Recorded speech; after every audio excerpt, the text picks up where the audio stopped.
What has happened? This was not for you, Javi.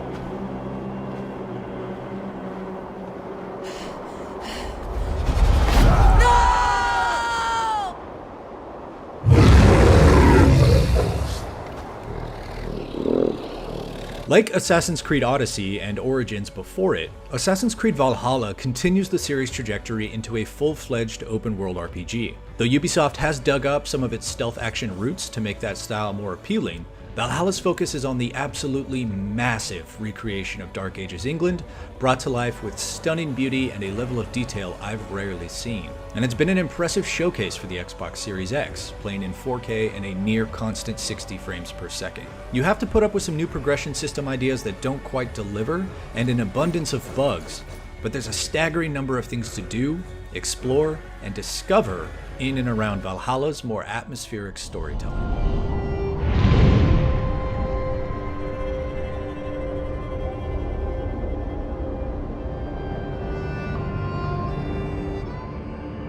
The main story follows Eivor, their brother Sigurd, and the friends and enemies they make throughout their exodus from the frozen fjords of Norway as Viking Wunderkinder. I smell the stink of a dozen kingdoms in your beard. Just the start. Their search for wealth and glory in England's rolling hills, lush forests, and political upheaval is darker and sadder and more grounded than the past few games had led me to expect, with hard decision-making that left me reeling. And that's all propped up by main characters delivering some intense and haunting performances. This was the fate woven for me, so I live it. This vast world is home to clashes between Danes, Norse, Saxons, Britons, Picts, the Word of Christ, pagan mysticism, and Norse mythology, complete with an excellent use of the Pantheon and an interpretation of Asgard I am stupidly excited for everyone to see. The Assassins vs. Order of the Ancients dynamic starts softly, almost optionally, slowly acclimating Eivor into the ways of the assassin by weaving in and out of this tale with admirable restraint before the usual Dan Brownification picks up and reveals everything is touched by these organizations. But the focus rarely shifts completely from Eivor's more engaging efforts to build a network of alliances throughout England's 4 kingdoms and its many, many shires. That's a bread knife, my lord. Do you mean to batter me? Stay back! Back, I say! I'll fight you! Many of Valhalla's consistent high points come as you lead your Viking clan in raids against the gold-swollen churches and monasteries of England. Loaded with supplies and materials needed to build your new settlement that acts as your home base and quest hub. The pageantry of raiding is powerful, as thatched roof huts erupt in flames while priests and villagers wail and scurry throughout the fray. The medievalness of it all is cranked up another notch in assaults on fortresses and castles, which serve as the payoffs for longer quest chains. Breaking through defenses and working toward the inner keep is a very cool spectacle.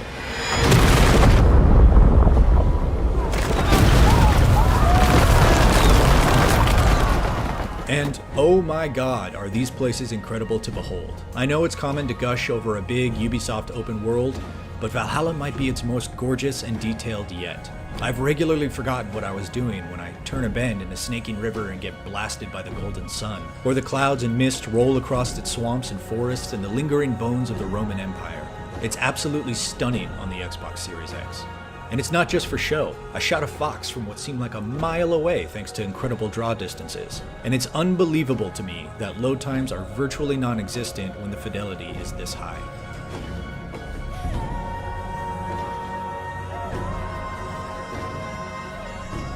While Valhalla faithfully sticks to the open world script of Origins and Odyssey, there are some new systems in play, for better or worse. This time around, skill progression and abilities rub me the wrong way for 2 reasons. First, you have to spend points to reach and reveal the next cluster of unlockable skills before you have any idea what's in it or whether it's something you want to work toward. And secondly, these are more passive skills that augment combat rather than introducing new abilities. Granted, a lot of them are incredibly useful, vital even, but the majority are unexciting stat upgrades. The game-changing new abilities are hidden throughout the world in books of knowledge. So unless you're exploring and hunting for them from the get-go, the big-ticket abilities like the Bull Rush, or Ground and Pound, or that infamous kick may or may not end up in your arsenal for dozens of hours. Because of this, the first 10 or 15 hours I felt like Valhalla's combat was underwhelming next to Odyssey's bombastic style and flair. I was eventually proven wrong, of course, and it became flexible and fluid and brutal as ever. And it even brings back instant assassinations if you want to go back to that old style of stealth. It just takes way too long to start adding that complexity. So especially if this isn't your first Assassin's Creed game, the initial scuffles are some very bland hack and slash. On the other hand, I love what they've done with inventory and quests here. For instance, there's less loot in Valhalla, so instead of finding 400 junk-level bearded axes that you'll inevitably sell to a merchant anyway, Valhalla gives you different kinds of the archetypal axe or shield or greatsword. Each version is statistically slightly different and carries passive bonuses for flavor preference, but if you find one you like, you can invest in it and upgrade its quality and its level. It's so much less of a hassle and more rewarding in the long run. The other great change is in the greater flexibility and organic discovery of side quests and activities. Ubisoft has done away with the cascading lists of side quests to track in favor of revealing color-coded points of interest on the map for mysteries, wealth, and artifacts. Often you'll find one of the many insane and lighthearted side stories, like one involving a crazy cat lady. Ooh, my pretty babies. But it could also be a place of mystical power, a psychedelic hallucination challenge, or an ambush by bandits. They're quick reprieves from the darker, heavier tones of the long, multi-part main story quests, and the freedom to pick what you want to do feels liberating. A visitor for Chad the Bewilderer, the most radiant and rakish riddler. Do you have the wits to best me? There is cake in it if you do. No matter where you go in Assassin's Creed Valhalla, though, you're sure to encounter some, let's call them quirks. Everyone and everything here is fighting a common foe.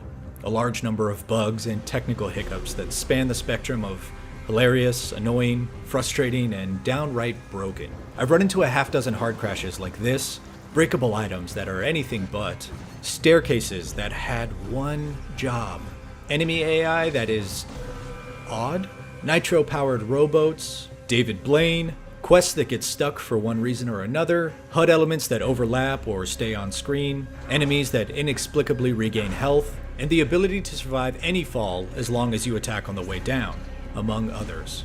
You get it, Valhalla is buggy, real buggy. That said, it wasn't overpowering. Looking back after 60 hours played, all those nagging issues feel like small footnotes in what's otherwise been many great hours of exploration and discovery.